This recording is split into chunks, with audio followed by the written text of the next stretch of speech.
क्या उत्तर प्रदेश में पेट्रोल का संकट खड़ा हो चुका है या फिर जनता को आधा सच बताया जा रहा है? क्या सच में सब नॉर्मल है जैसा दावा किया जा रहा है या फिर जमीनी हकीकत कुछ और ही कहानी बयां कर रही है? नमस्कार, मैं शुमार्टी त्रिपाठी और आप देख रहे हैं जन एक्सप्रेस। आज की सबसे बड़ी खबर उत्तर प्रदेश से है, जहां एलपीजी के साथ साथ अब पेट्रोल डीजल को लेकर लोगों की परेशानी बढ़ गई है।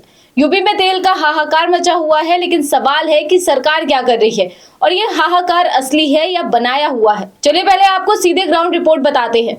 प्रयागराज, लखनऊ, कानपुर, अयोध्या और अन्य शहरों से लगातार ऐसी तस्वीरें सामने आ रही हैं, जहां पेट्रोल पंप के बाहर लंबी लंबी कतारें लगी हुई हैं। लोग घंटों इंतजार कर रहे हैं।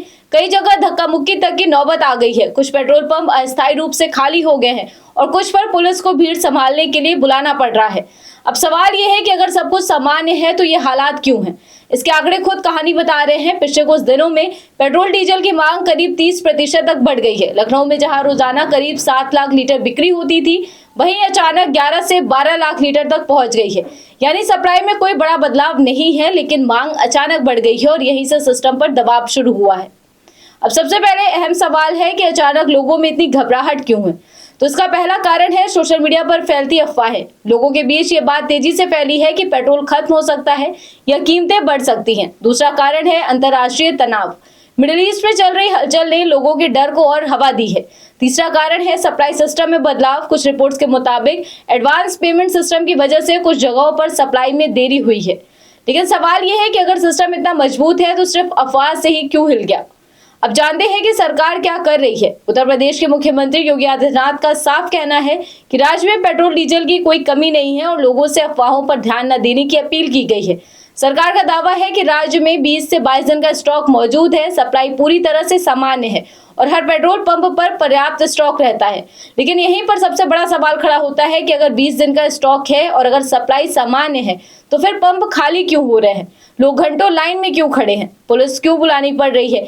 क्या ये सिर्फ अफवाह का असर है या फिर सिस्टम में कहीं ना कहीं कमी है? सच्चाई शायद इन दोनों के बीच में है। ये पूरी तरह से कमी नहीं है, ये बात सही हो सकती है, लेकिन जमीनी स्तर पर जो अव्यवस्था दिख रही है वो भी सच है। गैस सिलेंडर और पेट्रोल पंपों पर लंबी लाइनों को अनदेखा नहीं किया जा सकता। यानी सरकार स्टॉक की बात कर रही है जबकि जनता सप्लाई की हकीकत झेल रही है, और यही अंतर इस पूरे संकट को बड़ा बना रहा है। इसका सबसे बड़ा असर किस पर पड़ रहा है? हर बार की तरह सिर्फ आम आदमी पर, ऑफिस जाने वाले लोगों पर, डिलीवरी बॉय पर, छोटे व्यापारियों पर। सबको घंटों लाइन में खड़ा होना पड़ रहा है। काम प्रभावित हो रहा है और समय बर्बाद हो रहा है।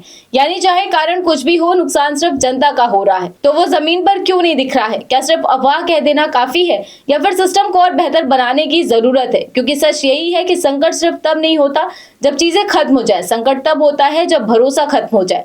यूपी में तेल का हाहाकार सिर्फ पेट्रोल का नहीं बल्कि सिस्टम और भरोसे के बीच की दूरी का हाहाकार है।